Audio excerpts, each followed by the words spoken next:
Episode ini adalah bagian dari tantangan 30 hari bersuara 2022 yang diselenggarakan oleh komunitas The Podcaster Indonesia.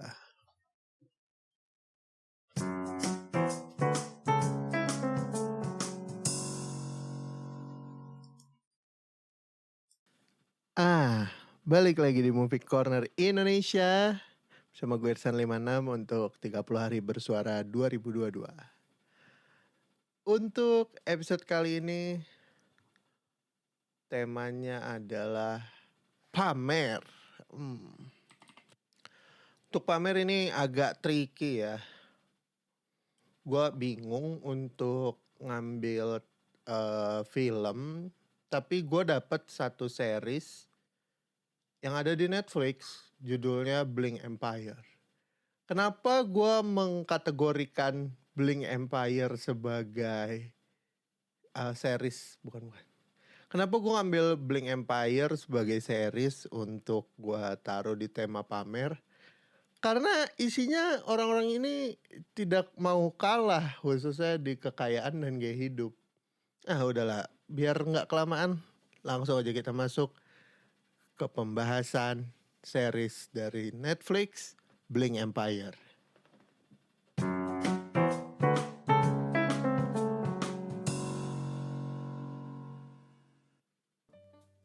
Ya, jadi ini akan menjadi series pertama yang gue bahas untuk 30 hari bersuara 2022, yaitu Bling Empire. Nah, ini gue bacain aja untuk sinopsisnya dulu ya. Dan ini gue translate mentah dari bahasa Inggris ke bahasa Indonesia. Bling Empire, sinopsisnya adalah: ikuti pencari kesenangan Asia Timur dan Asia Timur Amerika yang sangat kaya di LA saat mereka habis-habisan dengan pesta kemewahan dan drama yang luar biasa dalam serial realita ini.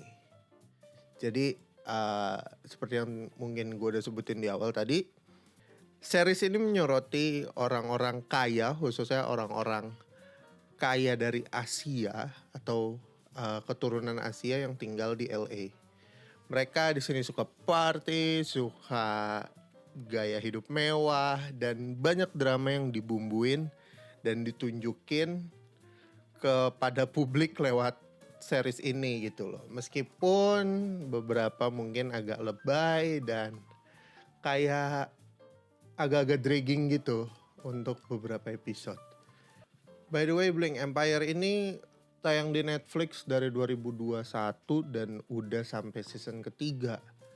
Sebenarnya kalau gue tarik secara benang merah, tumpuan karakter utamanya tuh ada di satu orang, bisa dibilang aktor dan fotomodel gitu, yang sebenarnya nggak kaya-kaya banget, tapi dia masuk ke circle para konglomerat di LA ini, yang mana konglomerat keturunan Asia tadi gitu loh.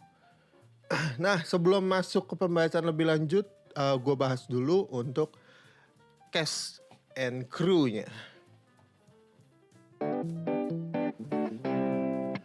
Oke, jadi Bling Empire ini disutradarai oleh Paris Dillon dan untuk penulis dari series ini adalah Kedar Foster. Terus selanjutnya ini ada nama-nama cast yang masuk ke dalam series ini gitu ya. Ini gue sebutin beberapa nama aja yang khususnya ada di season 1. Jadi pemeran pertamanya ada Kevin Crader sebagai dirinya sendiri, dan semua orang yang ada di sini memerankan dirinya sendiri by the way. Terus ada Kristen Chu, ada Kelly Millie, ada Kim Lee, ada Ken Lim, ada Jamie Xie, ada Anna Shai, ada Gabriel Chu, ada Andrew Gray, ada Guy Teng, ada Leah Chin, ada Jessie Lee. Terus ada Guy Teng, ada Sherry Shen, ada Leah Chin, ada Gabriel Chu, ada Jessie Lee, dan masih banyak lagi. Untuk sisanya itu rata-rata kemunculannya dikit-dikit dan ada di season kedua dan ketiga.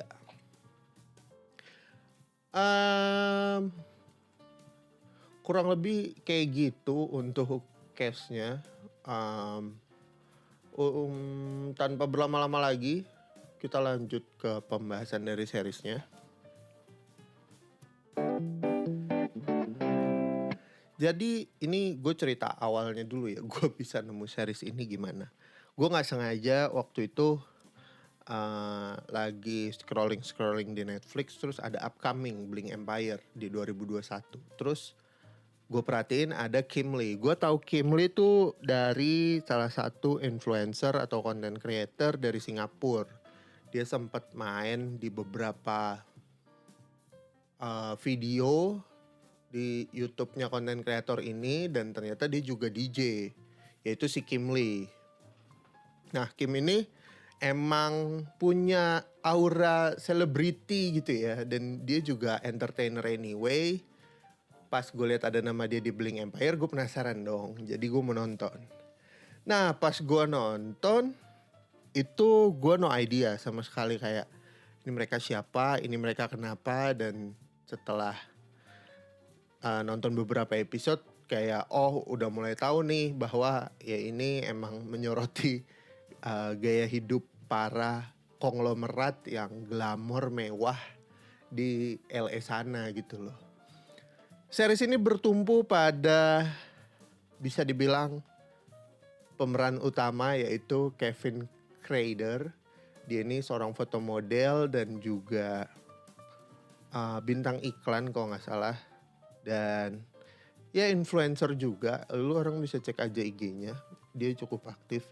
Nah, di sini tuh dikasih lihat tuh perkembangan si Kevin untuk ngeblend dengan circle Konglo-nya ini, hingga akhirnya dia tuh bisa lebih chill, bisa lebih santuy dan ngedapetin opportunity kerja bareng, terus di endorse barang, terus akhirnya tumbuh.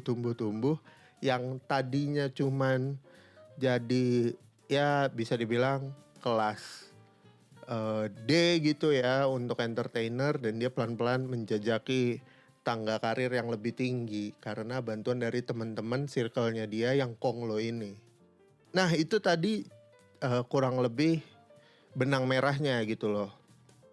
Nah, pengalaman nonton Bling Empire ini membuat gue cukup kaget dan takjub karena ternyata para konglomerat, khususnya konglomerat Asia atau keturunan Asia yang ada di US ini tuh bener-bener hidupnya tuh semewah itu, bener-bener seglamor itu gitu loh. Mobil mewah, rumah luas kayak istana, terus kelihatan juga yang old money dan yang money. Itu tergambarkan secara gamblang di series ini. Bahkan kelakuan-kelakuan aneh, terus pengalaman-pengalaman yang lu sendiri gak akan pernah nyangka bahwa kayak, ada ya orang kaya yang bisa pesen begini atau bisa pesen jasa ini gitu loh.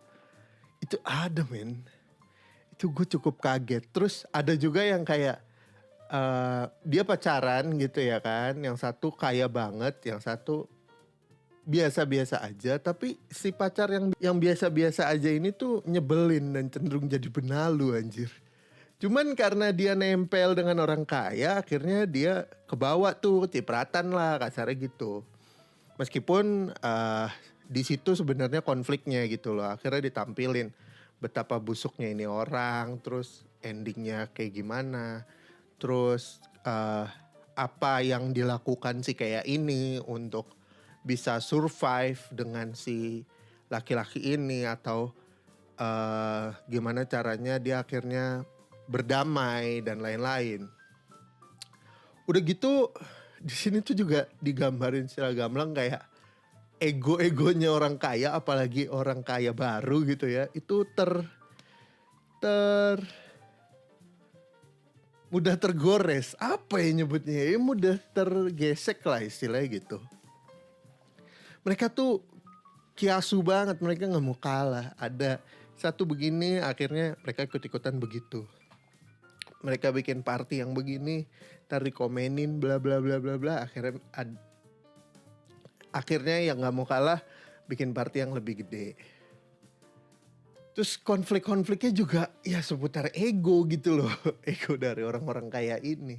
Meskipun tadi titik tumpunya ada di si Kevin Crader yang mana dia sebenarnya ya belum sekaya itu gitu loh. Tapi karena teman-temannya kayak gini dia harus ngejalanin konsekuensi sebagai orang biasa dengan permasalahan orang kaya. Dan itu lucu banget dalam artian ini ya entertaining ya. Bukan lucu yang gimana tapi kayak wah ini orang harus begini amat gitu loh untuk ngadepin teman-temannya.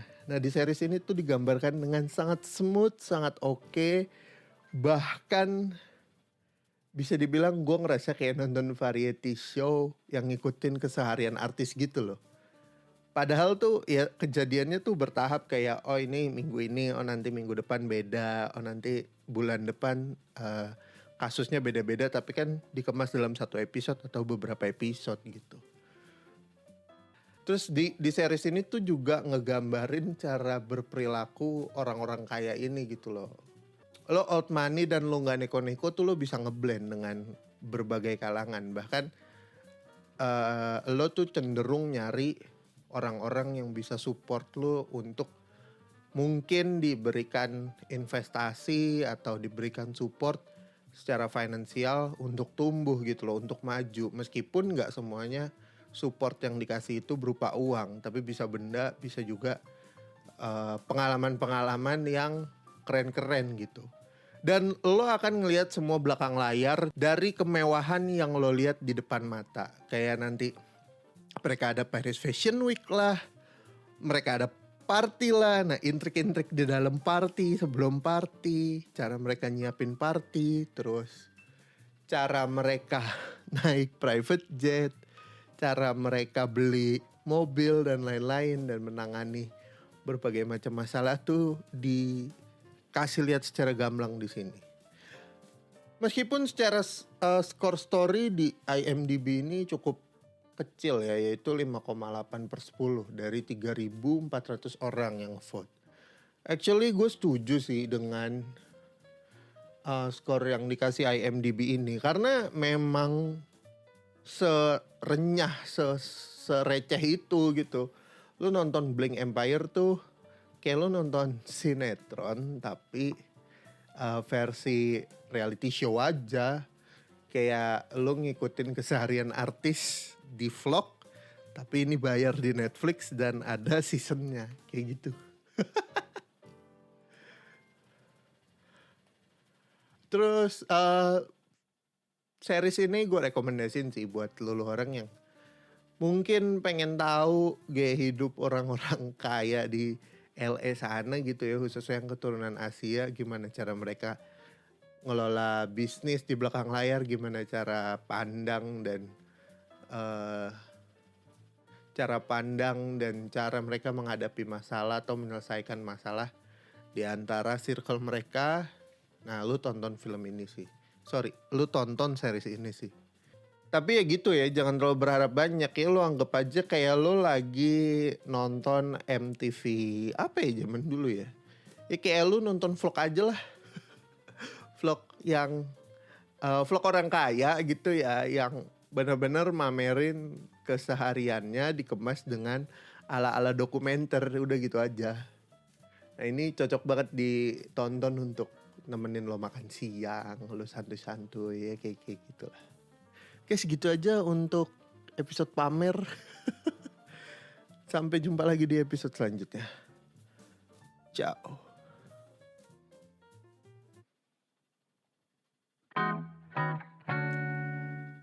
Terima kasih buat yang udah dengerin sampai ke fase ini. Terus jangan lupa untuk dengerin konten 30 hari bersuara dari podcaster-podcaster lainnya di hashtag 30 hari bersuara.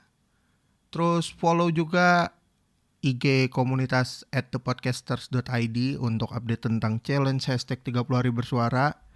Lo juga bisa DM gue di IG untuk ngasih rekomendasi film. Bisa cek ke @irsan56 atau lo mau ngobrol-ngobrol bisa juga ke DM itu karena gue lebih fast respon di IG.